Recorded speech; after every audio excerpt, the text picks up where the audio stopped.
have been saved had she been found sooner, while an accident remained the main hypothesis. Number 5. Aaron Papas. On July the 23rd of 2017, a California yoga teacher drowned while practicing controlled breathing techniques. A few days prior to his passing, 43-year-old Aaron Papas was in a swimming pool training controlled hyperventilation, a way of forcefully filling his body with oxygen. The pioneer of the breathing technique is Dutchman Wim Hof. While his method has been credited with a number of health benefits, it does run the risk of passing out, something that Hof himself has warned about. Papas was found unconscious at the bottom of the shallow pool and rushed to the hospital. After a few days in which his condition continued to deteriorate, Papas was taken off life support. There were no witnesses, but an investigation concluded that his death had been the result of accidental drowning. Papas wasn't the only fatality linked to the Wim Hof method. In 2015 and 2016, 4 people drowned and those close to them suspected that the breathing exercises were mainly to blame. So why Toronto? Toronto is still a young city. There's a bubble under the surface that feels like it's still continuing to come up all the time. My work is inspired by Toronto because it's about interconnection. Number 4. Keno Hunt. In 2008, a heating engineer from England was arrested for assaulting women while posing as a yoga teacher. 32-year-old Keno Hunt would gain access to his victims' homes when he was called to repair their boilers. He'd strike up a conversation with them, falsely claiming to be a yoga instructor. 2 of his victims were encouraged to assume a position that required them to get down on all fours, at which point Hunt began touching them inappropriately. The North London man was arrested in early October of 2008 and found guilty on 3 counts of sexual assault. He was given a 4-year jail sentence and permanently registered as an offender. Number 3. Bikram Chowdhury. Indian-American yoga teacher Bikram Chowdhury is best known for devising a form of hot yoga that involves 26 postures maintained in an environment with temperatures of 104 degrees Fahrenheit. Bikram yoga became very successful in the Western world, popularized by several celebrity students. By January of 2014, a number of women filed lawsuits against Chowdhury, citing abuse and inappropriate behavior. One victim described a cult-like atmosphere in which those close to Chowdhury would recruit women for him. Another suit claimed that he brought in volunteers from overseas who were so afraid of his wrath that they risked US immigration laws just to serve him. He was also accused of discrimination and harassment, frequently exhibiting an offensive conduct against women, homosexuals, and minorities. In a 2016 interview, Bikram had a crass response for those accusing him of abuse, claiming, "Why would I have to harass women? People spend $1 million for a drop of my sperm." He fled the US in disgrace, without paying several million punitive damages to his former lawyer, Meenakshi Jaffer-Bowden, who confirmed the accusations brought against him. She was given control of his studios, but didn't see any of the court-ordered money owed to her, in spite of a warrant for Chowdhury's arrest issued in the US. He continued to teach unregulated yoga classes all over the world. Unfortunately, his is not an isolated case, as there have been multiple reports of yoga teachers abusing their students. The central social mechanisms in such cases relate to the existent power dynamic. Teachers are often perceived as intensely charismatic, and even as vessels of cosmic energetic forces. As such, some will take advantage of their authority and students' desire to connect with them. They may actively manipulate disciples into thinking that physical relations with them are part of the path to illumination. Number 2, Phyllis Main. In 2019, Glasgow woman Phyllis Main died while training to become a hot yoga instructor in Acapulco, Mexico. The camp was run by Bikram Chowdhury. There have been claims that the 62-year-old's death happened under mysterious circumstances. Before the trip, she'd been given a clean bill of health by her doctor in Scotland. Main complained of not feeling well on October the 2nd, but subsequent reports claimed that it wasn't until the 14th that she was taken to a hospital. A few days later, the woman's son, who was vacationing in the US at the time, arrived in Acapulco. Main's condition worsened abruptly, and she was taken to an intensive care unit. She ultimately succumbed to heart failure brought on by sepsis. It's unclear if the yoga exercises, which were performed in intense heat, had contributed to her demise. Nevertheless, it was alleged that she'd basically been abandoned by her yoga group at the hospital. Neither she nor her son received any support from Chowdhury's followers. A spokesperson for the yogi claimed that it had been the first incident of the sort linked to him in over 50 years of teaching classes. Number 1. Scott Paul Bailey. The moment you walk into this space, you can see how it all works together. On November the 2nd of 2018, 40-year-old Scott Paul Bailey entered a hot yoga studio in Tallahassee, Florida, posing as a customer. He was carrying a black bag from which, without warning, he pulled out a handgun and opened fire on those inside. The attack unfolded over the course of several minutes, in which Bailey shot 6 people. 2 women, 21-year-old Maura Binkley and Dr. Nancy Van Vessen, aged 61, died as a result of their injuries. As the shooter's weapon jammed, attacked him with a broom, giving others time to escape. He was pistol whipped by Bailey, but managed to escape and run into a bar nearby, alerting others. Before the police arrived at the scene, Bailey turned the 9mm Glock semi-automatic handgun on himself. An investigation revealed the potential motives behind the man's killing spree. Bailey was a military veteran who'd been charged with battery twice in the past for groping women. He'd also worked as a substitute teacher but was let go, in at least one instance, for inappropriately touching a female student. Bailey was part of the involuntary celibate community and harbored intense feeling of resentment towards women. Some of his social media rants also targeted African Americans and illegal immigration. According to the FBI and Tallahassee PD, he'd planned the attack on the yoga studio months in advance. Law enforcement confirmed Bailey's hatred of the opposite sex while stating that he was in a disturbed mental state at the time of the shooting. Number 11. Crocodile attack in Cairns. In January of 2021, an unnamed man was attacked by a crocodile at a lake in Cairns, Australia. The 44-year-old was in the water at a popular Lake Placid tourist spot. As he was swimming, he felt the massive reptile's jaws clamp on his head. The reptile then started chewing on the man's skull. Amazingly, he was able to pry the jaws open and free himself. He then had the presence of mind to slowly swim to shore, so as not to alert the apex predator of his continued presence. Bystanders rushed to his aid and called the authorities. He was taken to Cairns Hospital with puncture marks on his skull, jaw, and cheekbone. Fortunately, none of the crocodile's teeth had penetrated the arteries in the man's neck, which could have caused him to bleed out. He was expected to make a full recovery and, in spite of his brush with death, vowed to return for a second dip in the lake. Number 10. Kristen McKellar. On August the 2nd of 2018, Kristen McKellar suffered fatal injuries after she was struck by a motorboat at Damaris Cotter Lake in Maine. The 32-year-old woman was swimming with a friend at about 8:45 p.m. She was hit by the boat, reportedly driven at imprudent speed by 43-year-old Jonathan Roberts. He and his passengers immediately helped the victim to shore and called the authorities. McKellar passed away in a hospital from her injuries the following day. McKellar's family was outraged by the deal that Roberts' legal defense team was subsequently able to obtain. Since the chance of securing a manslaughter conviction was considered low, the charge was dropped in exchange for Roberts pleading guilty to reckless operation of a watercraft. He was given a $400 fine and sentenced to 100 hours of community service. Number 9. Great Salt Lake boat accident. In November of 2012, best friends Logan Hardman and Chad Tohinaka, both aged 25, died in a boating accident on Utah's Great Salt Lake. The 2 men, accompanied by a friend, were returning from a regular duck hunting trip when the weather suddenly changed.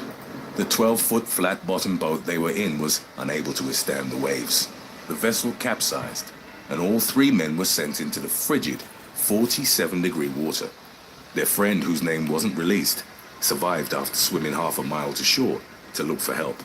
Hardman and Tokinaka tragically succumbed to the raging waters and freezing temperatures. Their lifeless bodies were recovered from the water later that day. And how are the numbers looking? We're landing at a strong 70 SPF. Thanks to JetBlue's low fares, Kayla's in vacation mode already. Number 8. Lake Macquarie Shark Attack.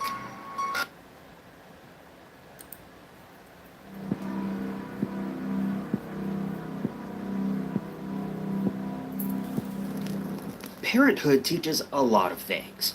Compassion, responsibility, and most of all, sacrifice. The safety and well-being of your children is a parent's top priority. Laura Ackerson, a successful businesswoman, was a month away from finally getting full custody of her children, and things were looking up for her. But on the fateful day of July 13th, 2011, Laura was nowhere to be found. Did she abandon her children? And would she really abandon everything and everyone when she was so close to the end of a messy custody battle? Or had something gone terribly wrong?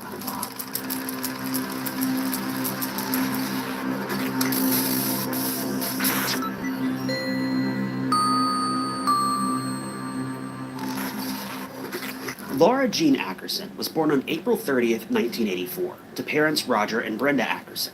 Growing up, Laura was a cheerful and happy kid with an outgoing and fun personality. She also attended the Grace Fellowship Church with her family and was an absolute sweetheart and gentle soul. Now, not a lot is known about her early childhood, but Laura's perfect family crumbled to bits in 1996. See, her parents couldn't stand each other and constantly fought. And as a result, Laura was just 12 years old when her parents got divorced. The separation was a major blow to Laura's emotional state, and ever since then, she was emotionally insecure. Divorce is something no child should have to go through, and Laura's case makes this particularly obvious. Following the divorce, Laura and her mother Brenda moved to Iowa, and Laura attended Linville-Sully High School, and then attended Kirkwood Community College to study graphic design. Laura had a sharp eye for art and creativity, and she was amazed at expressing herself with different colors, patterns, and digital art. Not long after, Laura moved to Kinston, North Carolina to start fresh, where she attended J.Y. Monk Real Estate School. She started working in marketing and graphic design and also made new friends, specifically in Raleigh, with her business partners Siobhan Moffs and Heidi Shoemaker, who soon became Laura's best friends. Laura loved the fact that she had permanent friends because growing up, she was always alone and didn't have any contact with her old friends since she moved around a lot. She was ecstatic that she'd finally found her tribe. One night at a local restaurant in March of 2007, Laura met a man, Grant Hayes. Grant was born on the 30th of April, 1979, in Raleigh, North Carolina. The fact that Laura and Grant had the same birthday was one of the things that the pair bonded over. Not much is known about Grant's childhood either, but what we do know is that he was religious, had a knack for making music, and became locally famous, working small gigs in bars and restaurants. Grant was a charming guy and knew how to woo the ladies. When he was 18, he graduated high school and met and fell in love with a woman named Emily Lovers. The relationship escalated fast, and before you knew it, they were married. But the marriage fizzled out as quickly as it peaked, and they got divorced, which was a significant point in Grant's life because Emily was his muse. He wrote songs about her and was inspired by their relationship. But when all of that came tumbling down, well, so did Grant. He was diagnosed with bipolar disorder and depression. He was prescribed very potent drugs like lithium, but soon he started to turn to alcohol and dabbled in much harder substances as well. It was pretty clear that Grant couldn't function without these drugs, and he was already paving his way towards a dark road. But when he got addicted to a synthetic hallucinogen, things only took a turn for the worse. He was already egotistical and narcissistic, but suddenly he got more violent and manipulative. Grant also started to have delusions. He believed that aliens ruled the government and that he was a, quote, chosen one, and that he needed a spaceship to survive the apocalypse. He also didn't believe in vaccination and immunization because he believed they caused autism. I'm gonna love seeing the debates in the comments about this one. Somehow, with all of these delusions and drug abuse, Grant's music career picked up and he got frequent gigs in Raleigh around the same time that he met Laura. But while to the outside world things appeared to be going perfectly for Grant, this was far from the truth, and Laura would soon find herself on the receiving end of Grant's abuse and controlling demeanor. To prove that you can get just as strong at Planet Fitness, we're seeing if people can tell the difference between our 75-pound dumbbell and a 75-pound dumbbell from an overpriced competitor gym. Okay, the old... Grant was physically and emotionally abusive towards Laura, and he also repeatedly cheated on her. Laura, already being emotionally insecure, let Grant walk all over her, and he even tried to isolate her from her friends and family, calling them a bad influence. Grant, being a complete textbook narcissist, wanted to control every single thing about Laura, from what she did, where she went, to who she met, everything. Shockingly, despite everything that went down, Laura and Grant got married after just a couple months of dating. Laura, belonging to a broken family and having very tainted experiences with relationships, wanted to find her happily ever after. Still, tragically, she ended up with Grant, a person who didn't think of anyone but himself. To give you an idea about the level of control Grant had over Laura, no one knew that Laura was even in a relationship, and when she broke the news about her being married to Grant, it's safe to say that Heidi and Laura's closest friends got the shock of their lives. But even though it was a horrible idea, Laura's friends supported her along the way. A couple of months after that, Laura fell pregnant. She was deliriously happy about this, and you would think that Grant would be too. But that wasn't the case. Grant hated the idea of becoming a dad. Laura getting pregnant was like adding fuel to the fire, and Grant became even more obsessive and controlling. 9 months later, Grant Jr. was born, and he was everything Laura's world revolved around. And just to further exemplify how narcissistic this man was, even went as far as giving his son his own name. And don't get me wrong, this isn't done in some narcissistic way. In most cases, it's an endearing tribute to a father or grandfather, but in Grant's case, Regardless, Laura loved her son to pieces, and meanwhile, Grant was busy getting high, cheating on the mother of his child, and taking on work gigs, not giving his son any time of day. Eventually, one of Grant's connections told him about a job opportunity in the Virgin Islands. Grant enthusiastically agreed to this opportunity, leaving his wife and infant son back in North Carolina. Now, I don't know about him finding work, but he sure met someone there who kept him busy. A woman, to be exact, and her name was Amanda Perry Tucker. Amanda was a struggling actress and a single mother, having landed a few uncredited roles in movies and TV shows like The Sopranos and Stepford Wives. Grant immediately took a liking to Amanda, mainly because she was wealthy and had almost $200,000 in cash and $80,000 worth of jewelry, possibly as alimony for her prior divorce, but we don't know this for sure. Meanwhile, Grant, at the time of meeting Amanda, was completely broke. The two quickly got into a relationship, and Grant finally had something over Laura that he could rub in her face. He openly cheated on Laura with Amanda, ridiculing her to no end. But Grant couldn't have expected what Laura did next, as she finally had enough, something Grant thought would never happen. Laura was fed up and decided to draw the line. She announced that she wanted to leave Grant for good. Grant's own family, and even his ex-wife Emily, sided with Laura, telling her to leave him as soon as possible, as they knew how controlling Grant really was.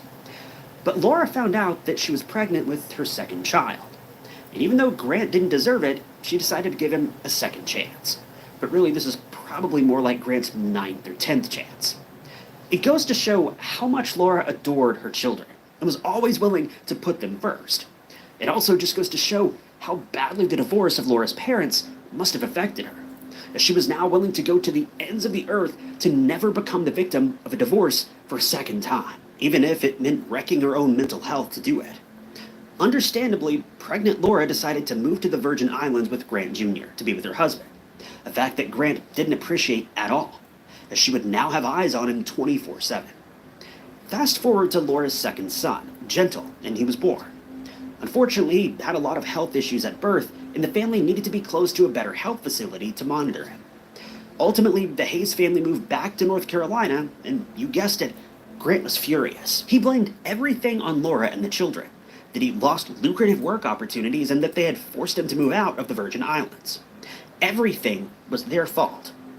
All the while, Amanda was still in contact with him, and she even moved to New York and convinced Grant to explore the industry there.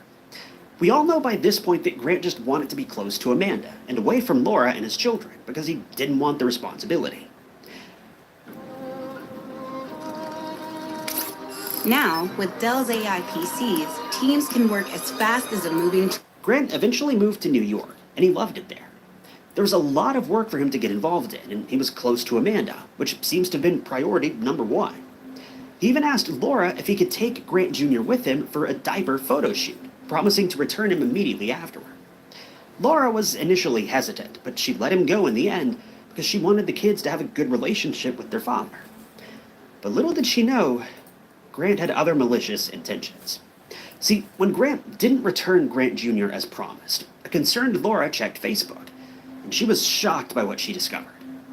Grant had married Amanda in New York, married her, and they were living together with Grant Jr. Just let that sink in for a moment. The sheer terror that Laura must have felt in that moment, I can't even fathom. Laura was obviously distraught, and she called Grant to confront him. But she was about to get another incredibly bizarre surprise. Grant revealed to Laura that he and Laura were never legally married to begin with, and when a confused Laura checked her marriage certificate for confirmation, her suspicions became a true nightmare. Grant's signature was missing from the document, and if you thought this was bad enough, there's more. Grant and Amanda had filed for emergency custody of Grant Jr., and since technically Laura and Grant weren't married, and there were no custody agreements made beforehand, Laura lost the custody of her 2 children. And get this, all of this happened without Laura even knowing. Grant showed up to these hearings alone and testified that Laura was an unfit mother because she was a full-time mom with no house and no job. The court, without even hearing Laura's side of the story, gave full custody to Grant. It was unbelievable. How could a person take a child away from their mother without so much as hearing the other side of the story? I'm just going to be honest about this. A lot of these cases, they get me a bit worked up. Truthfully, I get pretty emotional when working on nearly every one of these videos, but when hearing what Grant did to Laura, it made me physically sick. But the thing Grant didn't know was that Laura was a fighter, and she was going to do everything to get her kids back. Shortly after, she presented evidence in court that showed that Grant was abusive and a sociopath. Because of these new findings, the court decided to have psychiatric evaluations for both parents. And in the meantime, Laura could have the kids on the weekends, and she could talk to them on the phone every day. But Grant and Amanda, who was pregnant at the time of his child, ruined these precious moments for Laura. They would often interrupt her calls with them, and she barely got more than a couple of minutes to speak to her children throughout the week. Laura was beside herself and overwhelmed, but she still had her best friend Heidi by her side, with whom she shared everything. Laura even shared a very chilling detail with Heidi in the midst of the custody battle, that if anything were to happen to her, it would be Grant's doing. This is terrifying to hear, no matter the circumstance. But remember the psych evaluation ordered by the court? Well, Grant failed it miserably. He had no bond with the kids, and they actually preferred Laura's presence. Go figure. Laura was also shown as a tender and affectionate mother, who always looked out for her boys, no matter what. In light of this, the court ordered a detailed evaluation of Grant, and around the same time, Amanda, Grant's new wife, gave birth to a girl, Lillian, on June 9th, 2011. Things were eventful as far as the custody was concerned. The court ordered a 3-2 schedule for the parents, in which one parent would get the kids for 3 days, the other would get them for 2 days, and then they would switch up. But to say that Grant was nearing his breaking point by now, well, that's no joke. He became extremely angry and agitated. And soon, very tragically, everything came crashing down. On July 13th, 2011, just a month before the next custody hearing, Laura was supposed to have a business meeting with her friend and business partner, Siobhan, later that evening. But she didn't show up or even call. Siobhan thought that this was strange, but decided to let it go because he knew that Laura mentioned that she was going to have to meet with Grant and get her boys at his apartment on that same day. Cell phone records showed that Laura had texted Grant that she was on her way, although she didn't get a reply from him. Anyway, after 5 days of no contact with anyone, 27-year-old Laura was officially reported missing by her friends and family on July 18th. Police officers immediately went to Laura's apartment and found it in ordinary condition. CCTV footage also showed Laura leaving her apartment, but she never returned.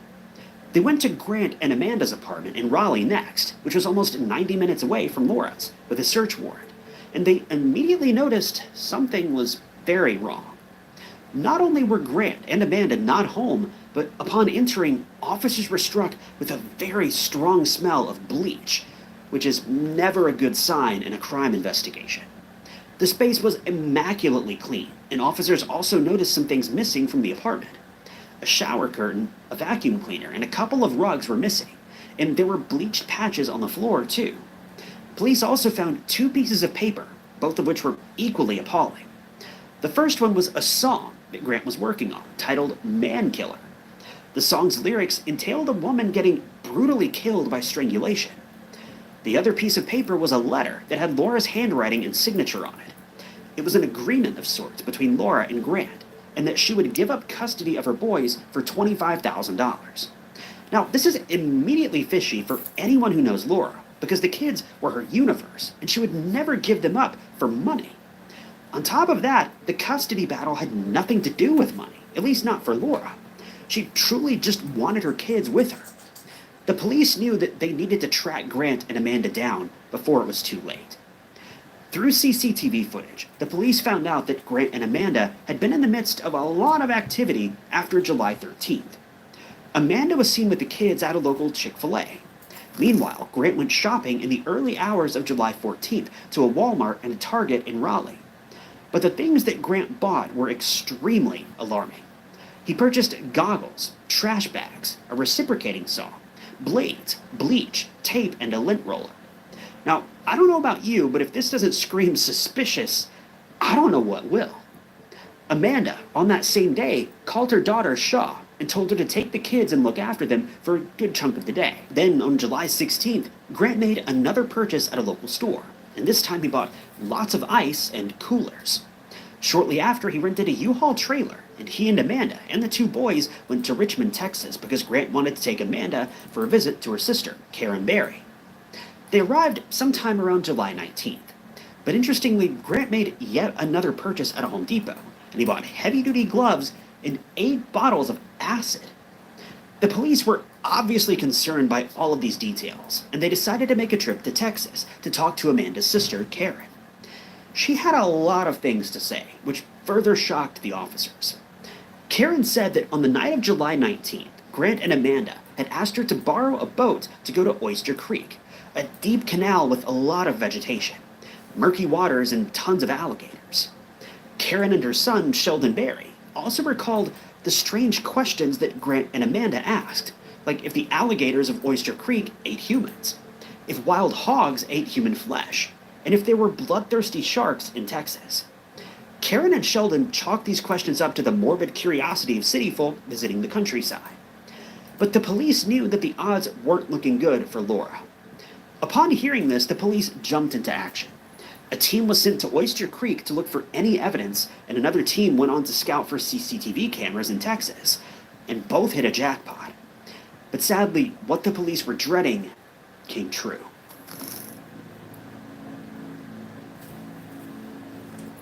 In Oyster Creek, after hours of treading through murky and dangerous waters with endless lily pads, officers found, well, most of Laura.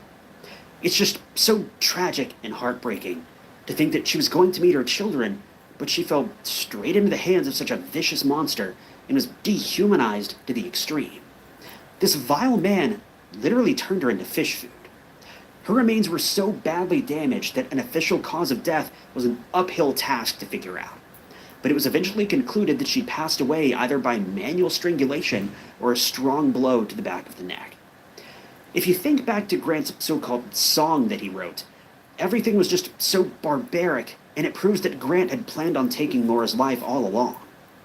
Chief Deputy Brady, who was on Laura's case, termed the scene as the most gruesome one of his career in 30 years. Police knew for certain that Grant and Amanda were behind the horrific passing of Laura, and their suspicions were solidified on July 20th, 2011. Laura's car, a 2006 white Ford Focus, was discovered near Grant's apartment, parked in a haphazard way. The inside of the car was washed, and there was also damage to the rear end of the car. On top of that, CCTV footage of Amanda dumping bottles of acid near Karen's home was also discovered. On July 25th, 2011, just 13 days after Laura went missing, Grant and Amanda were arrested from Grant's parents' house in North Carolina. And they were charged with taking Laura's life. You got just 1 hour to love me before I catch that midnight train. Just 1 hour to love me. Grant and Amanda were tried separately, and in true perpetrator-accomplice fashion, both parties turned against each other. Grant said that Laura came to the apartment on July 13th and was apparently threatening Amanda with taking her daughter away, just like how her sons were taken away from her. And that caused Amanda to lash out and attack Laura, ultimately leading to her demise. Grant supposedly only helped to get rid of Laura's body. Meanwhile, Amanda's defense was built on the fact that Grant was very abusive towards her, and she didn't know anything about Laura's passing until they reached Texas. According to Amanda, on July 13th, Laura was visiting Grant and her kids, and during a verbal altercation with Grant, she fell and hit her head, something that Amanda conveniently didn't notice, as she was in the other room with the kids. Anyway, Grant came in and told Amanda that she needed to leave with the children while he could call an ambulance, as Laura was hurt pretty badly. Amanda did as directed and went to Chick-fil-A, and when she came back, Laura was gone and Grant was in the living room. Grant told Amanda that Laura was fine and didn't need an ambulance after all, and that she just went home. Fast forward to the couple reaching Texas, and Grant confessed to Amanda that Laura had indeed passed away. Grant then proceeded to threaten Amanda to help him dispose of Laura's body, to which she agreed because, well, she was afraid of him.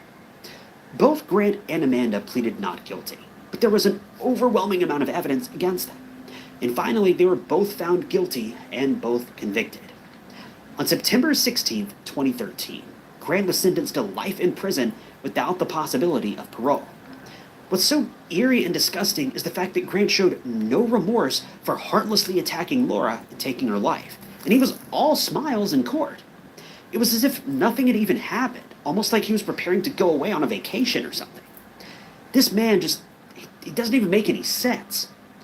After a few months, on February 19, 2014, Amanda was sentenced to 13 to 16 years. At the sentencing, the judge had a very valid opinion about Amanda and her hand in Laura's passing.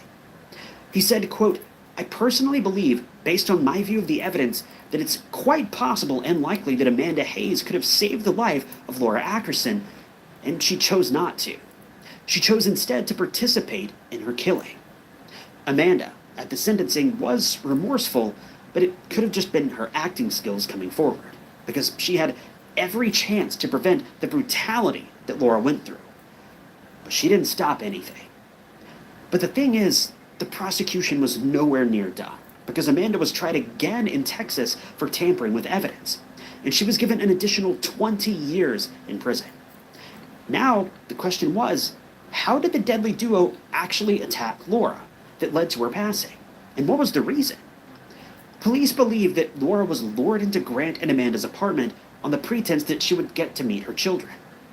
It's also believed that Grant lied to Laura about giving her full custody of the children. See, Laura would have never met Grant alone under any circumstances, and even her friends forbade her from doing so. So the only plausible reason as to why she was willing to take a 90-minute trip from Kingston to meet Grant was to see her kids. It's just so heartbreaking now to see how excited Laura was to meet her kids, and she had no clue that Grant had no intentions of letting her leave alive. But what about the letter that was in Laura's handwriting about handing over the custody to Grant? Well, it's believed that once Laura reached the apartment, she was subdued by Grant and Amanda and forced to write the letter and even sign it. Grant probably threatened Laura that if she didn't do what he said, then she would never see her sons again. After writing the letter, she was very tragically attacked, but this is more or less just a theory. We don't know that this is what happened for sure. All we know is that Grant seems to have been doing all of this so that he could take Laura out of the picture for good and begin his new life with Amanda. But that's where things get even worse. After all of this, in October of 2014, Amanda and Grant got divorced. For Grant, all of his trouble, all of this effort, it had now been for nothing. Laura's two sons, Grant Jr. and Gentle, along with Amanda's daughter Lillian, are now in the care of Grant's parents, who are every bit of loving and caring, unlike their father was. It's so sad to see that the two boys were robbed of their mother at such young ages, much less by their father and his manipulative ways. Laura, even after her parents got divorced, was still in contact with her father Roger and her brother Jason. Roger wished that he could have given a better life to Laura, and because of his and Laura's mother's rocky relationship, Laura never truly got to know what love was and was trapped with a narcissistic monster. Roger, after multiple failed marriages, suffered from tremendous heartache, and to see his youngest daughter pass away in such a tragic and devastating way was just unbearable. Roger spent his days in his busy antique store, Collector's Corner shop, in the historic district of Lowell, where he envisioned Laura as the marketing director of the business if she'd been alive and well. But those dreams were eventually taken away from him. While trying to get custody of Grant Jr. and Gentle, Roger, at the age of 75, unfortunately passed away on February 18, 2021. This case was heinous on so many levels. Laura, a loving mom, responsible daughter, and devoted friend, was so full of life and so sweet and caring, yet she was taken away so savagely by the father of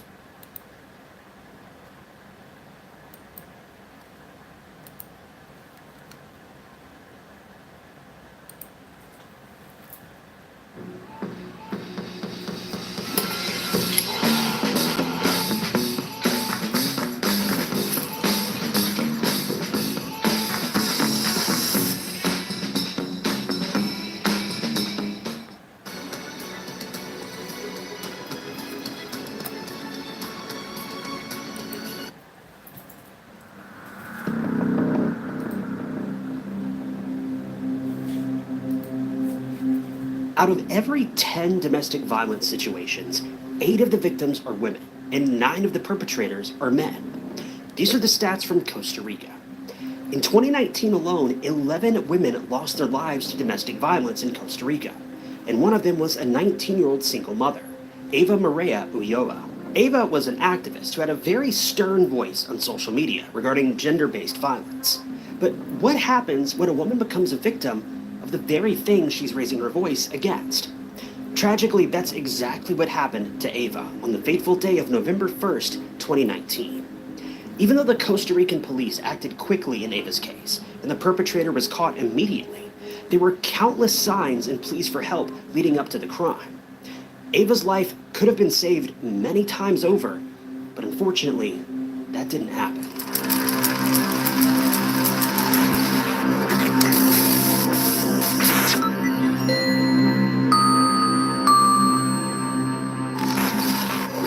Eva Maria Ulloa was born in the year 2000 in Costa Rica, and this is also the place where the rest of this tragic case takes place.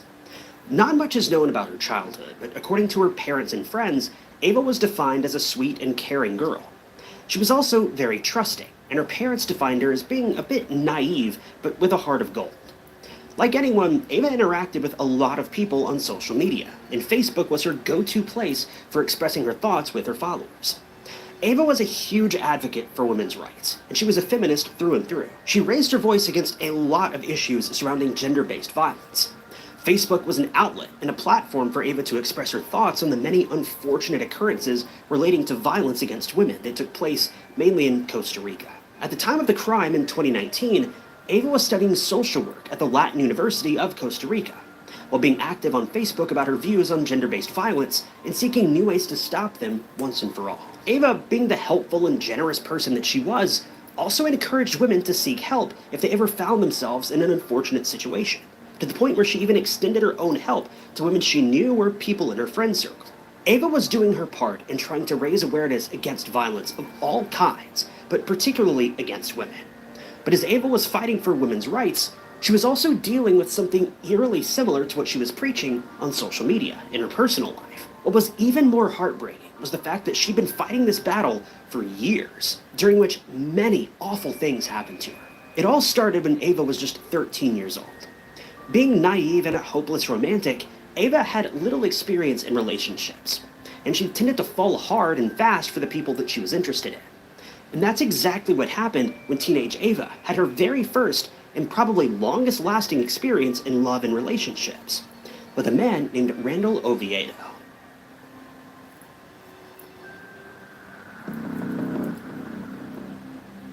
Randall Oviedo lived super close to Eva. Their houses were about 5 blocks away and they saw each other all the time.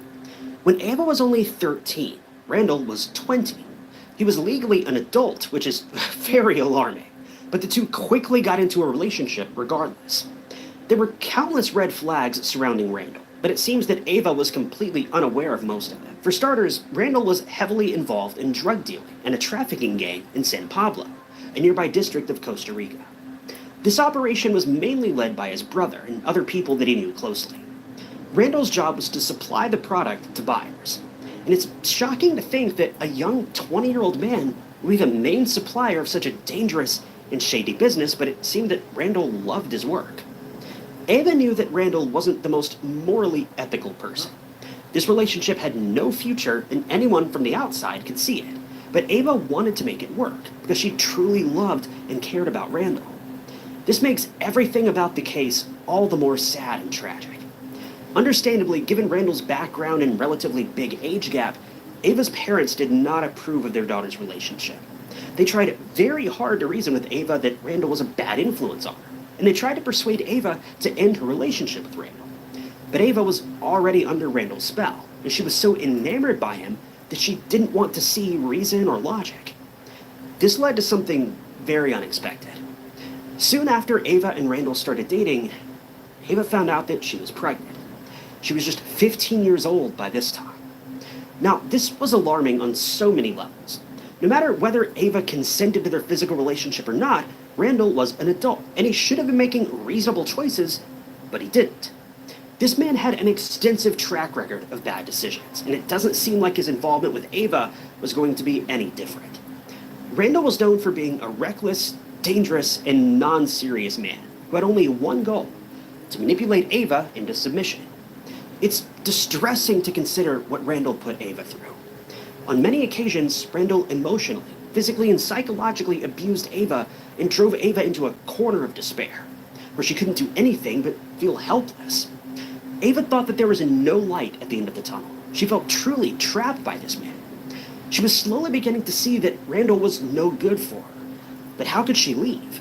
He was so volatile and so dangerous that even if she announced she wanted to end the relationship, he most likely would not be letting her go easily. But something happened that gave Ava another chance at life.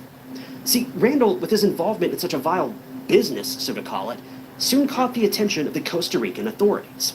Although the gang Randall operated wasn't huge by any means, it was still an illegal business, which meant that Randall and the rest of the members were going to face consequences if they got caught. Collaboration is smoother than ever with Dell AI PCs that are simple and secure for IT to manage. Well, luckily, that happened, and Randall and his gang members, including his brother and 3 closest friends, were arrested in early 2016 for drug trafficking. And this was the same time that Ava was due to give birth. This was very hard for Ava as a young and new mother-to-be, but she was determined to bring light into her very dark world, and in mid-2016, while Randall was in jail for drug trafficking for 6 years, Ava gave birth to a beautiful and healthy baby boy. Now, you would think that a baby would change Randall's perspective, and he would try to turn his life around for the sake of his family. But that wasn't the case. Randall actually called Ava immediately after she delivered their baby, but not to wish her well and ask about their son. It was to wish Ava and the baby the worst. Randall was furious over the phone and was lashing out at Ava, terrifying her to no end. Ava, at that point in time, started to become detached from Randall. She was focused on her pregnancy, her baby's birth, and her new life with her son. And this was also the time when Ava finally and fortunately realized that Randall was no good for her, especially after the grueling phone calls she received in the hospital. See, there were signs of abuse in the relationship from the get-go, but Ava, being in love and seeing the world with rose-tinted glasses, wasn't ready to accept reality. Randall had tried to isolate Ava from her friends and family, and even resorted to physically abusing Ava whenever she tried to stand up for herself. He was manipulative to the point where Ava wasn't even allowed to see her parents, who she missed desperately. Fortunately, when Randall was arrested and sent to prison, this was a time for Ava to regroup and reclaim control of her life. But Randall, being the manipulator he was, tried to control Ava even behind bars. Randall would constantly call Ava from prison, trying to persuade her to get back together with him. But Ava held her ground. She focused all of her time on her baby and her studies, and even broke up with Randall to start a new relationship. But things were anything but perfect. See, Randall had no idea about Ava being in a new relationship, and she'd moved on with her life. He got wind of this from one of his brothers, who wasn't in prison, claiming that he saw Ava with another man. This information infuriated Randall, because he realized he no longer had control over her. Now, not only had he lost his girlfriend at this point, but his son as well. Now, you would think that Ava's new relationship was better than her previous one, but that wasn't the case. Her current partner also mistreated and abused her, which led Ava to seek help from the National Institute for Women. This is essentially a platform for women to seek professional help and report their abuse, and hopefully be given a hand to help them out of the bad situation that they found themselves in. Ava got professional help and even legal advice as to how to protect herself from violence coming from someone who she was in a relationship with. Unfortunately, Ava found herself in a position that many men and women find themselves in time and time again. You'd think that if you fell for the wrong person once, you'd make dang sure not to do that a second time. But this sort of behavior often becomes a pattern, an endless cycle. It leads so many people down the wrong path because they feel like they keep falling for the same type of person again and again. And let's be honest, that's exactly what's happening. But it's not the victim's fault. This type of thinking, this type of attraction, for lack of a better word, becomes so easy to get trapped in that it feels like it attaches itself to your DNA. It becomes a part of who you are. So much so that you can't even begin to fathom how to change this pattern of thinking. This is why so many people begin to blame themselves, but that never ends well. And that's such a disturbing way of looking at the situation. Thankfully, Ava knew that there was a way out, and kudos to her for seeing the danger of the path before her and finding professional help before it was too late. This was the point in her life where Ava decided to advocate for women's rights, and she did so by expressing her very moving thoughts on Facebook. She also took part in many of these awareness movements and campaigns, and in one of them she was seen with her son, holding a sign that read, "In my family, there's no room for hate." Ava, now feeling more empowered than ever, went to the family court of Costa Rica and got a protective order against her ex-partner, Randall. But a simple sheet of paper would be no help, because evil was closing in on Ava fast, and she was about to experience the most horrific thing someone could ever witness in their life. Beauty brings joy. Joy we all deserve. Because beauty is about possibilities. And only Ulta Beauty invites you to explore them all. Here, beauty is your playground, where you can find exactly what you need. And discover something you never knew you needed. From splurge-worthy indulgences to your favorites that are priced to play. And everything in between. Find all the brands you can't live without and the ones you're dying to try. Beauty is for all. The joy of all things beauty, all in one place. At Vistaprint, we print signs so people can see your brand up close. But we also print signs so that people can see your business here, see it here, and see it here, so you stand out. Even when they're way back here. Get 20% off signs and banners at Vistaprint.com. See it now? God Army. Remember that Randall was supposed to serve 6 years behind bars for his drug-related charges? Well, oddly enough, he was released within 3 years on good behavior. As you may have guessed, Randall constantly followed Ava around as soon as he got out of prison, persuading her to get back together with him and trying to force her to let him see his son, the same son who he wished the worst for on the day of his birth. If that doesn't make your blood boil, then I don't know what will. Ava, even though she had no plans on getting back together with Randall, wanted their child to have a somewhat stable family unit. So Ava, trying to do what was right, made regular visits to Randall's house to try to normalize things as best she could, without getting Randall's hopes up, that is. Ava had made it clear time and time again that the reason for their meetings was only for Randall to see his son and nothing else. But Randall wasn't backing up. He constantly tried to get Ava back, which was why she was forced to take out an order of protective measures against him. Fast forward to November 1st, 2019. It was just another normal day for Ava, and she got herself and son dressed to go meet Randall at his house. At that time, Randall's parents were also present in the house, although they were on the upper level, and Ava and Randall were downstairs. Also, it's important to note that there was another child present in the house at the time. It was a 5-year-old daughter who was Randall's child from a previous relationship. Keep this detail in mind because we'll get back to that in just a minute. As we discussed, Ava had gotten into the habit of letting Randall meet his son over the past couple of months. And on November 1st, Ava and her baby boy, who was now 3 years old, went to Randall's house to meet him and let him spend time with their son. But Randall had other very malicious intentions on that day. Shortly after Ava arrived, Randall continued to bother her, saying that they should get back together. Now, Ava was understandably sick and tired of hearing these empty words from Randall, She knew that Randall only wanted to control her, and their getting back together only meant that Randall had something to exercise control on. The constant persuasion from Randall angered Ava, and unsurprisingly, a verbal argument ensued. It was very heated, and that is never a good sign. Now, it's unclear what led to the sudden escalation of the situation, as the only people who can tell what really happened are Ava and Randall. But things got really bad really fast. At some point during their argument, Randall pulled out a weapon, pointed it at Ava, who had her back to him and was completely clueless, and fired twice. While this attack on Ava was bad enough, we can't forget there were children in this room. Both Ava's son and Randall's daughter from the previous marriage. They both witnessed the crime firsthand. Considering these kids were the ages of 3 and 5, it stands to reason that they'll both likely remember this moment for the rest of their lives. And the fact that this horrific act was carried out by their father, no less, is beyond words. As Ava was lying on the floor, fighting for her life with 2 fatal shots to the head, luckily Randall's parents, who had heard the commotion and the deafening gunshots, immediately called the police. Neighbors also heard the shots, and they also called the police.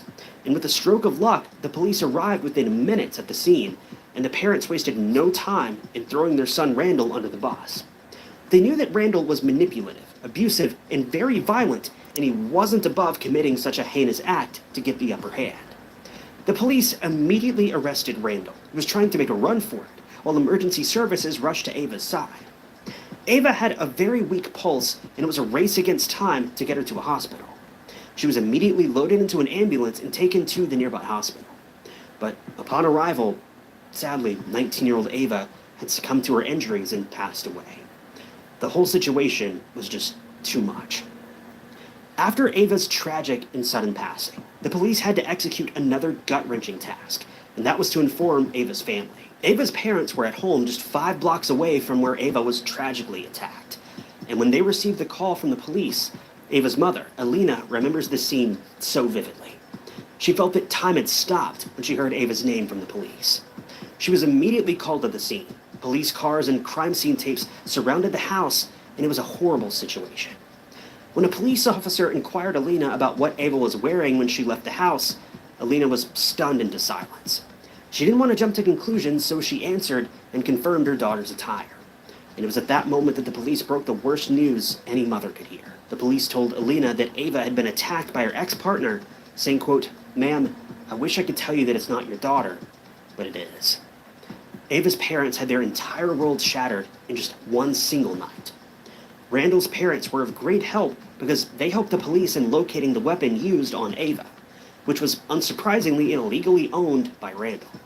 It was found wedged in a brick wall behind the house, and it was immediately taken as evidence by the police. After his arrest, it would soon come to light that Randall, aside from operating a drug ring, had a very turbulent past and was also involved in crimes like simple and aggravated robbery, dating back several years before his arrests for the trafficking ring. It just goes to show that Randall was a danger to society from the very beginning, and he was a seasoned criminal. Remember, some of these crimes took place when he was just a teenager. This man was the living embodiment of evil through and through, but thankfully, his reign of terror was nearly over.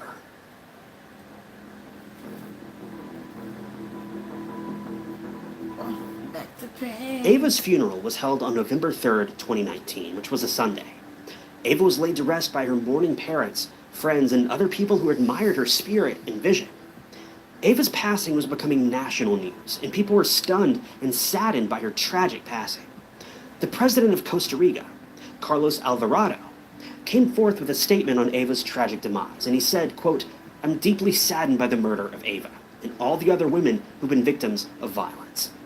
For some background, Costa Rica has been plagued with a lot of incidents that involve violence and subsequent murders of women, all rooted in a problem that affects their society as a whole: gender-based violence. After Ava's devastating passing, the custody of her son was granted to Ava's parents, who were treating him with all the love and attention that Ava would have wanted to shower him with in her own life. Tragically, this young man will have to live without his mother and father, and with the memory of his father aiming the weapon at his own unsuspecting mother, which is just so frightening and devastating for a child to witness. I cannot imagine the trials that this poor young man is going to go through. This type of trauma, there's no cure for. there's no amount of therapy that'll take away what this little boy witnessed that evening. In July of 2021, 2 years after Randall had attacked and taken Ava's life, the trial began. This was a trial that everyone was looking forward to because it was the only way by which justice would be served to Ava, and the only way her family would finally be able to find peace.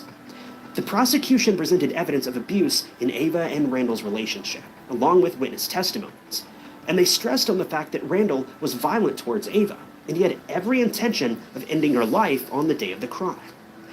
Randall's defense claimed that Randall acted in a fit of jealous rage on the day of the crime, when he saw that Ava received an intimate video call from another man, which is such a joke of a defense claim. It makes me wonder if this defense team even believed in the case from the beginning, or if they were just pulling this stuff out of thin air to ensure that this man went to prison. In the end, the jury deliberated and Randall was found guilty. He was given the maximum sentence, which was 35 years in prison. Unfortunately, that means this man will very likely be released one day and still have a good chunk of his life ahead of him. Meanwhile, Ava's family is left with a wound that will never heal. They couldn't have ever imagined that their daughter would be taken away from them so soon in such a vicious way. Ava was someone who fought for women's rights and gender-based aggression, but she got trapped in the same web and sadly,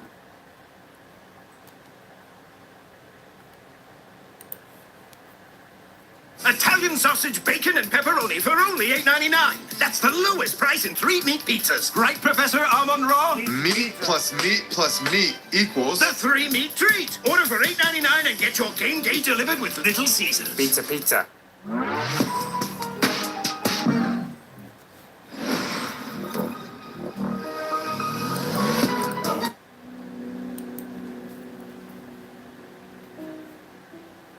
Each year, countless individuals disappear from the face of the earth. Despite the help of family and friends, as well as the efforts of the police departments, some of these people are never found. Number 10. Melissa Ann Montoya is a Native American woman from New Mexico. The 42-year-old enrolled as a member of the Jicarilla Apache Nation Reserve. In 2001, she was living with her boyfriend in a secluded area of Colorado and was working on a nearby ranch. According to members of her family, the two had been involved in a tense relationship, which resulted in Melissa being too afraid to leave him. It was for this reason that her family offered her a place to stay. She declined this offer though, saying that she didn't want to be a burden to them. On the 9th of March of that year, Melissa headed out to the Apache House of Liquor, where a St. Patrick's Day party was being held. The local pub had been nicknamed the Zoo, located at 13605 US Highway 64 in Dulce. At the party, she met up with her younger cousin, and the two spoke at length for at least an hour. It sounded as though Melissa was getting ready to end her relationship with her boyfriend. Later that evening, she caught up to one of her friends. The two began talking when they were approached by a man who is believed to be Melissa's boyfriend. They got into a brief argument, and the woman demanded some space. An hour later, the man approached again, instructing her that it was time to go. She walked out of the bar with the man following closely behind, and after this, Melissa was never seen or heard from again. As soon as the investigation began, the boyfriend was the first to be interviewed. During his interrogation, he claimed he wasn't at the bar that evening, but witnesses claimed to have seen him there. The man concluded that he knew nothing about his girlfriend's disappearance, and due to the lack of evidence, he couldn't be tied to any crime. Not long after, he passed away, and his Colorado home was found to have been burned. The authorities searched through what was left of the property but found no evidence of Melissa there. Within a month of her disappearance, the Jicarilla Apache Nation Police Department began to investigate the event as well, along with the BIA. The case saw slow movement, though, and very little progress. It was as though the woman had fallen from the face of the earth. Earlier this year, attorney and friend of the missing woman, Darlene Gomez, received an email referring to remains that had been found in Dulce. The remains had actually been found 4 years prior and tested positive as female, but improved technology found that they were actually the remains of a Native American male. This meant that family, friends, and the community still had no answers about the missing woman. The raised hope was flushed out, and Melissa remained missing. Darlene has spent the last 2 decades fighting for answers in this case, but to no avail. The big smile and sweet nature of the missing woman continued to haunt the community, and family and friends described Melissa as being fierce, strong, and independent. At the time of her disappearance, she had black hair and brown eyes. She's said to be 5 feet and 7 inches tall, weighing around 155 pounds. According to the missing person database, Melissa is believed to have been wearing contact lenses, blue jeans, and brown boots when she vanished. Any information regarding the whereabouts of this missing woman should be directed to the Jicarilla Apache Nation Police at 575-759-3222. Number 9. 33-year-old Minnie Yvette Taylor is originally from Haynesville, Louisiana. She's known to most as Yvette, favoring her middle name. In 1999, she moved to El Dorado, Arkansas with her boyfriend and daughter. Due to life struggles, Minnie sent her daughter to live with her grandmother in Spring Hill, Louisiana, and then with her other grandmother in Haynesville. Minnie and her boyfriend were living in a duplex on School Street. The home was just 2 blocks away from Easy Mart, the location where she would last be seen. It was on the 26th of May in 2002 when Minnie was seen at the Easy Mart convenience store in the 400 block of West Hillsborough Street. The circumstances surrounding her disappearance remain unclear. No one knows if she left the area on foot or by vehicle. All that's certain is that the mother hasn't been seen or heard from since. Days later, a friend reported Minnie missing to the El Dorado Police Department, who stated that there was very little to go on with regard to the suspicious disappearance. They interviewed anyone and everyone that she knew, but found no key information or any new leads that would lead to her whereabouts. But strangely though, Minnie isn't the only one who's gone missing in the same area. Just 1 year later, a woman named Jacinthia Robinson disappeared from El Dorado. Both women are said to be of a similar build and were known to frequent the same area prior to their disappearances. It's uncertain if these missing person cases are related or not, but neither of them has been solved. Investigators believe that the woman may have met with foul play, but no concrete evidence has been produced to confirm or deny this suggestion.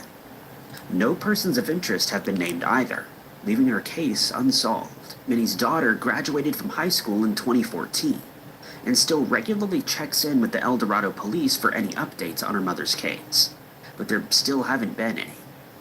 The disappearance was also brought up on Reddit in a subreddit called Grateful Doe. One user submitted an image of Minnie Taylor alongside a 2002 Pulaski County Jane Doe, but there was no match between the two, and she was ruled out as a possible identification for the unidentified victim. Minnie Taylor has been described as an African-American woman with black hair and brown eyes. At the time she went missing, she stood at a height of 5 feet 3 inches tall, weighing between 120 and 150 pounds. The only distinguishing characteristics listed in the case are the scars she has on both arms. At the time she went missing, Minnie was 27 years old and would now be 49. It isn't known what the missing woman was wearing at the time that she went missing.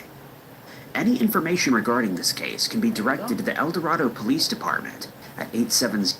ISP Supplies is a certified Ubiquiti distributor. We provide a comprehensive selection of Ubiquiti products, encompassing unified gateways, Wi-Fi solutions, switching devices, security cameras, door access systems, VoIP telephony, as well as USB fiber, routing and switching equipment, and a variety of wireless options such as LTU, AirMax, AirFiber, and Wave 60 GHz technology. We are network engineers with decades of experience designing, building, operating, and maintaining networks of different sizes, capacity, and purposes. Our team is passionate about helping IT integrators build 0881-4810. Number 8. The missing person case of Robert Wayne Connor remains one of the most frustrating disappearances in Claremont, North Carolina. 62-year-old Robert was living alone on a 200-acre property near US 70 East in Claremont. He was described as a very dependable individual, and according to family and friends, it was uncharacteristic of him to just vanish.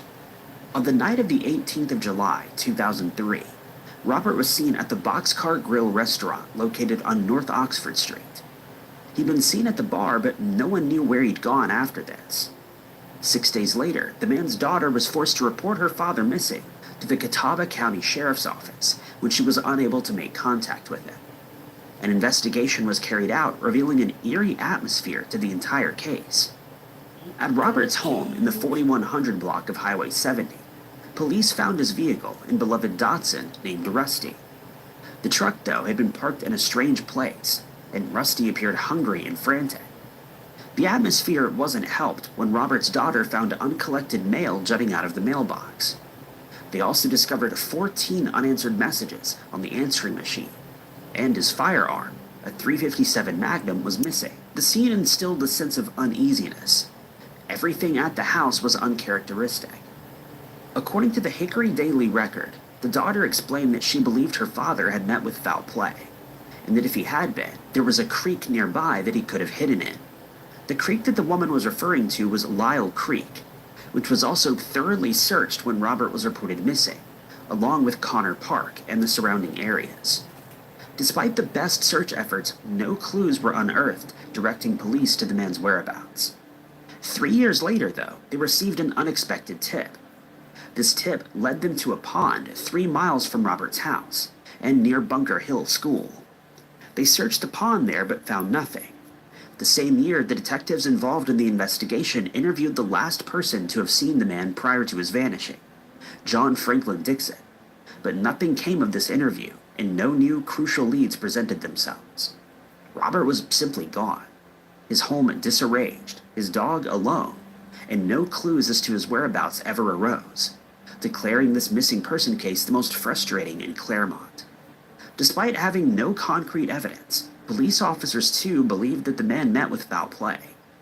Robert's case was posted on the Facebook page of the Missing Person Cases Network and gained attention on Reddit. Many Reddit users who live or previously lived in the area pointed out possible areas where Robert could have ended up, including Little Mountain, situated near his home.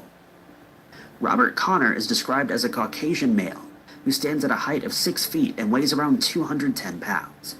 At the time he went missing, he had gray, balding hair and a full beard. His eye color, though, has gone unspecified. Robert's casual wear includes a white t-shirt, overalls, and a hat. He was also known to wear a gold chain necklace with a gold nugget, a silver Timex, and a Citizen brand watch. Any information regarding the whereabouts of this missing man should be directed to the Catawba County Sheriff's Office at 828-465-8301. Number 7. Margaret Haddocken McEnroe was born on the 25th of August, 1977, to Terry Deal in Livingston, Illinois. Her mother gave her up for adoption, and she found herself taken in by Aileen and Patrick Haddocken. Margaret grew up to be the oldest of 4 adopted children in New Jersey. She later enlisted in the Army and completed her basic training at Fort Jackson in 2001. For another 2 years, she was stationed in the Army as a mechanic in Fort Riley, Kansas. During this time, she found her birth mother, and the two enjoyed a close relationship. In 1999, she was awarded a Valor Award as a volunteer firefighter for her rescue efforts in Bound Brook during Hurricane Floyd. In 2004, Margaret was discharged and ended up marrying her longtime friend, Timothy.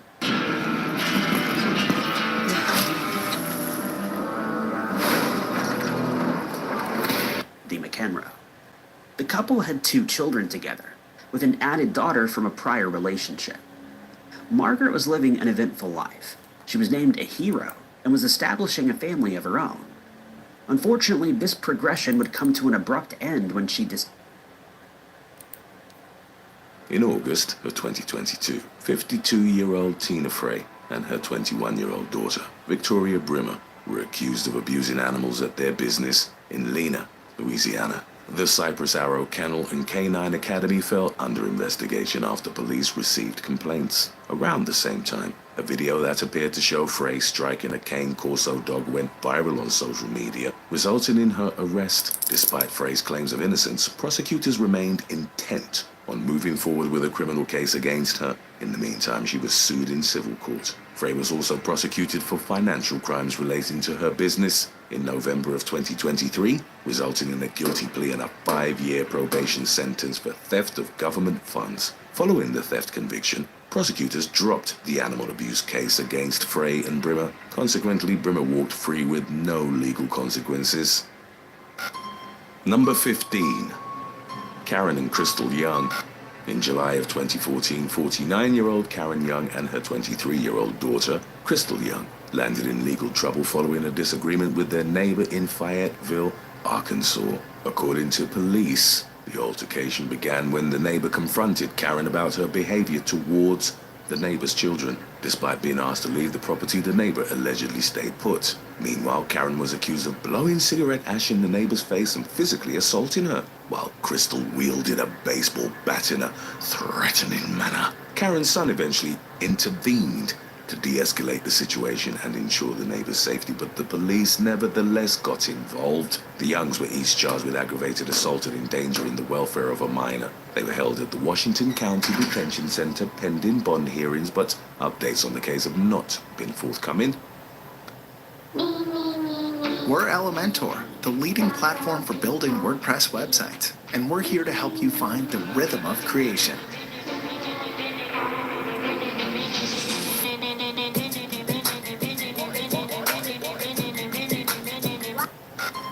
Number 14. Consuelo and Isabella. In April of 2024, 56-year-old Consuelo Dalbo and her 18-year-old daughter, Isabella Dalbo, were arrested for allegedly performing illegal butt injections during an undercover sting operation in Cypress, Texas, orchestrated by the Houston Police Department with help from the Federal Food and Drug Administration and Homeland Security. The raid unfolded at a temporary residence where the Dalbos purportedly administered the illicit injections while in town from California at a cost of $6,000 per procedure. Authorities made their entry at a time when the mother-daughter duo were anticipating the arrival of a client. During the operation, agents seized bags containing illegal injectables and medical equipment. Consuelo and Isabella Dalbo were arrested following the bust and now face charges related to unlawful medical practices. In addition to the illegal cosmetic procedures, the pair stand accused of trying to administer Xanax to an undercover officer posing as a client to help them relax before the injections. The pair were eventually released on bond, with their next court date set for April 10th of 2024. As of now, there are no further updates available on this story. Number 13. Dallas Love Field.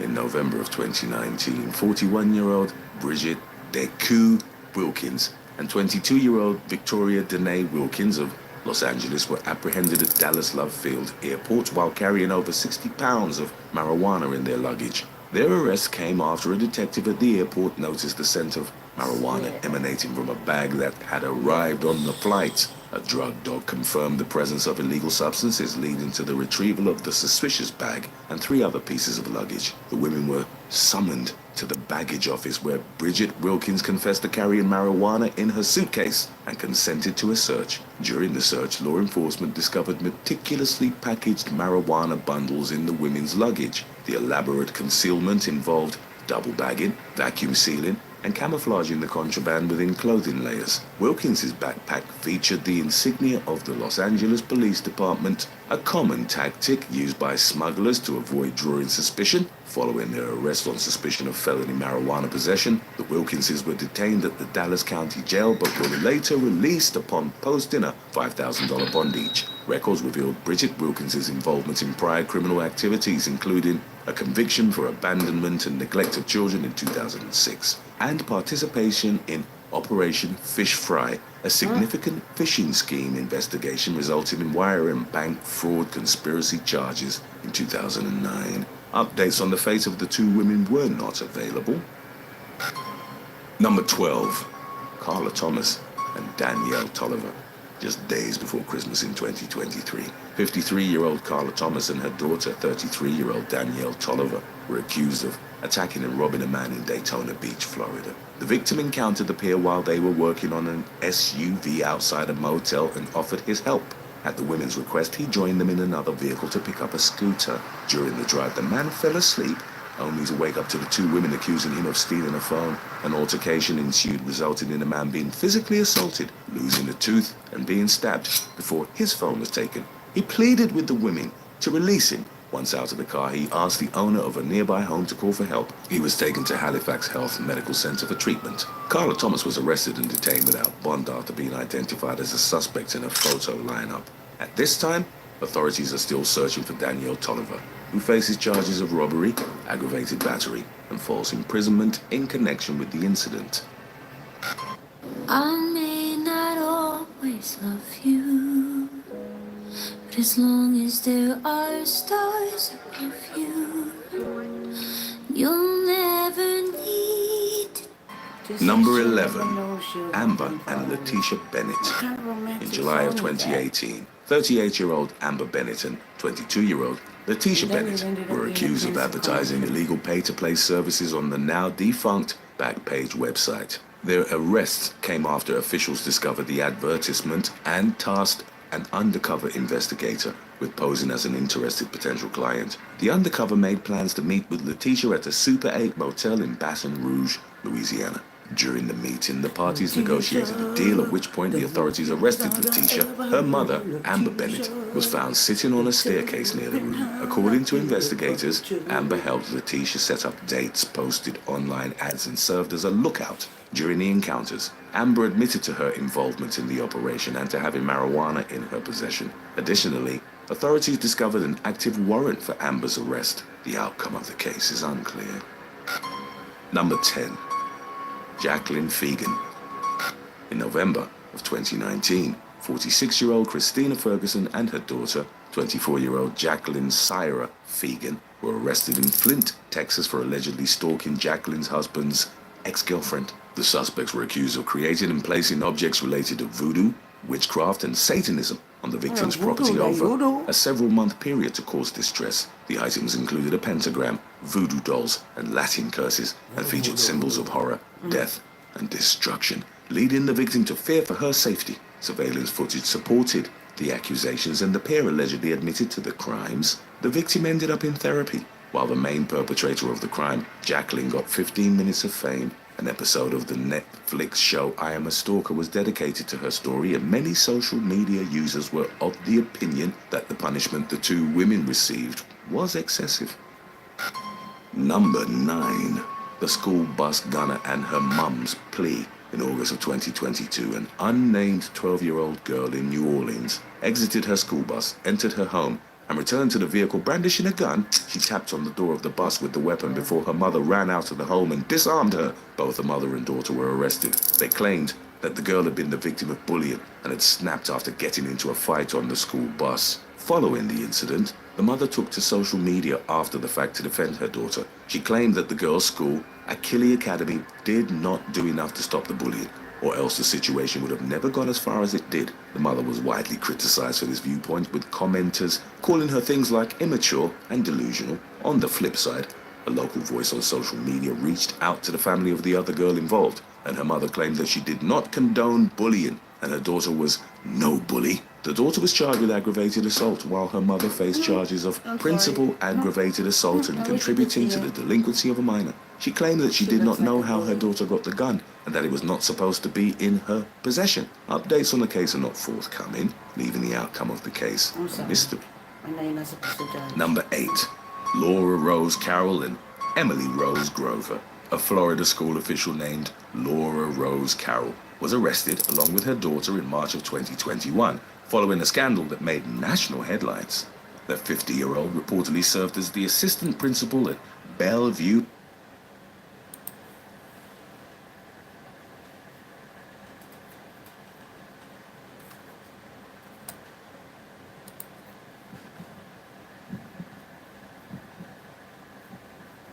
love, trust, and a chance encounter.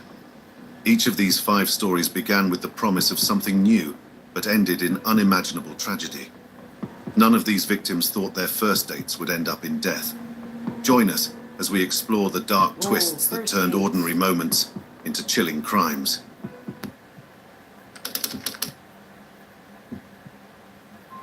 It was March 30th, 2016, in Sydney, Australia.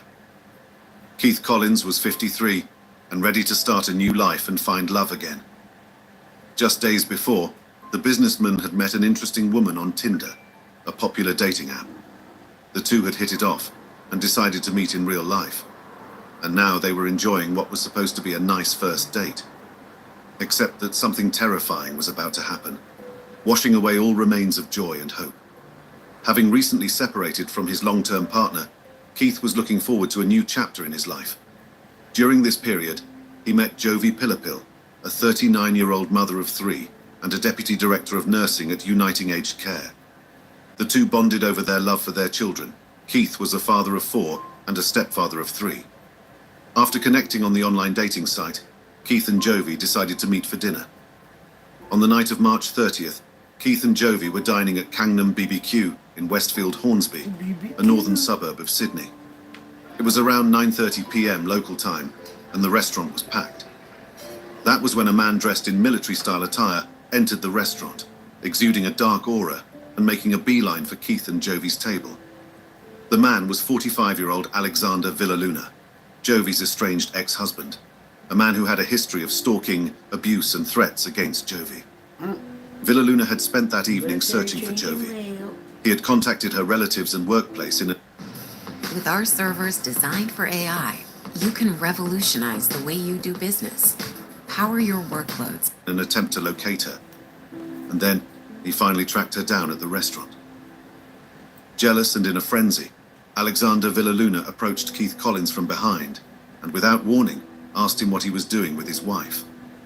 And then, in the middle of a packed restaurant, Villaluna brandished a hunting knife, which he plunged into Keith's neck and collarbone. Villaluna then continued to stab Keith multiple times in the neck and stomach in a brutal and relentless assault. During the chaos, Jovi attempted to stand up and defend herself. That's when Villaluna turned his attention to her, slashing her arm and stabbing her in the abdomen. Then the attacker went back to Keith Collins. By then, Keith was already mortally wounded. He used the last drops of his strength to try to crawl away from Villaluna, but it was useless. Villaluna knelt on Keith as he tried to roll away, repeatedly plunging the knife into his torso until he no longer moved. The attack was swift, vicious, and, as described by witnesses, carried out with a disturbing sense of calm.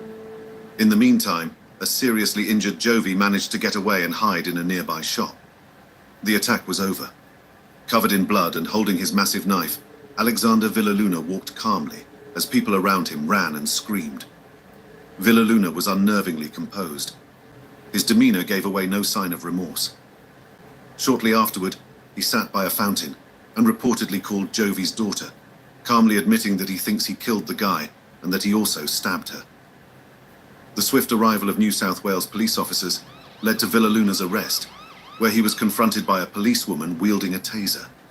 Footage from the scene shows Villaluna surrendering, his hands covered in blood. Meanwhile, emergency services attended to Jovi, who was later taken to Royal North Shore Hospital for surgery to treat her wounds, including a punctured sternum. Nothing could be done for Keith Collins. He succumbed to his injuries.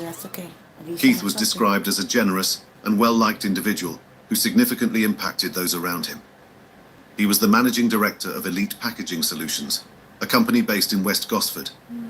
Beyond his business endeavors, he was deeply involved in community sports, having served as the president and junior coach of the Terrigal Wamberal Sharks Junior Rugby League Club.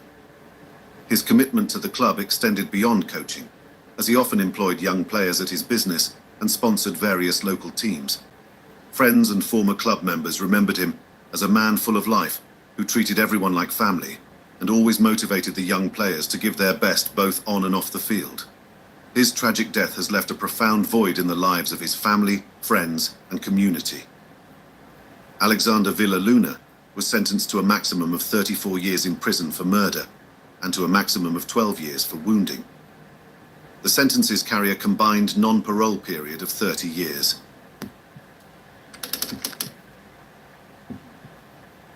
On July 29, 2012, Warriena Wright from New Zealand arrived in Australia for a 2-week holiday and to attend a wedding. At 26 years old, Warriena was a beautiful young woman with her whole life ahead. But Warriena's life ended under mysterious circumstances after a seemingly normal encounter with a man she'd met on Tinder took a dark turn. What happened to Warriena Wright? And who, if anyone, was to blame? Known as Ree to her friends and family, Warriena Wright valued her relationships and deeply loved animals. She was petite, cheerful, and intelligent. Warriena was on a 2-week vacation in Australia that summer and planned to return home shortly after her brief holiday. Alright, now However, the third one was her plans took an Australia. unexpected turn when she met Gable Tosti on Tinder. Gable Tosti was a carpet fitter from the Gold Coast. At 30 years old, Gable was known for his boisterous personality and tendency to record his interactions with women. He also had an apartment in the Avalon Apartments complex, which offered a panoramic view of Surfer's Paradise, an attraction that allegedly charmed women. On the evening of August 7th, 2014, Wariana Wright and Gable Tosti met near his apartment. They had connected on Tinder some days before, but this was their first date. Their night began uneventfully with drinks, conversation, and even some selfies. At some point, the two went to Gable's apartment. However, as the night wore on and both consumed more alcohol, the mood shifted. Gable's habit of recording his dates provided a disturbing and detailed account of the night, capturing how their interaction became increasingly tense and volatile. At one point during the evening, Wariana and Gable's conversation became heated. Gable mentioned that falling from his balcony would be fatal, an ominous statement that would become chillingly prophetic. As Wariana became more inebriated, she allegedly became erratic and aggressive. The audio recording was crucial evidence revealing that Wariana threw decorative rocks and attempted to strike Gable with a telescope. Gable's response was to restrain her physically. Sometime after midnight on August 8, 2014, Gable decided to lock her out on the 14th floor balcony, a decision that would later prove to be fatal. The recording captured a violent struggle, with Wariana Wright screaming in panic and pleading to be let back inside. Gable Tosti, however, refused to open the door, effectively trapping her on the balcony. At one point, he threatened her, saying she was lucky he hadn't thrown her off the balcony. The audio continued to capture her desperate cries to be let inside, muffled through the glass door that separated them. The recording became silent shortly after that, except for faint screams in the background. Bob works for a company that's using NordLayer's new solution, Cloud Firewall. He can now easily secure his organization network and manage employee access to hybrid resources. The company's CEO, Bobby, can smoothly access the financial reports. System administrators like Bob can securely access all IT assets, while the new intern, Paul, only needs safe access to the internet. And this guy? Well, this intruder doesn't belong in our network. Bye. Get started with NordLayer today and get an extra 20% off on core and premium plans. NordLayer, cybersecurity for business, developed by the standard of NordVPN. We are back. It's the Victoria's Secret Fashion Show 2024 featuring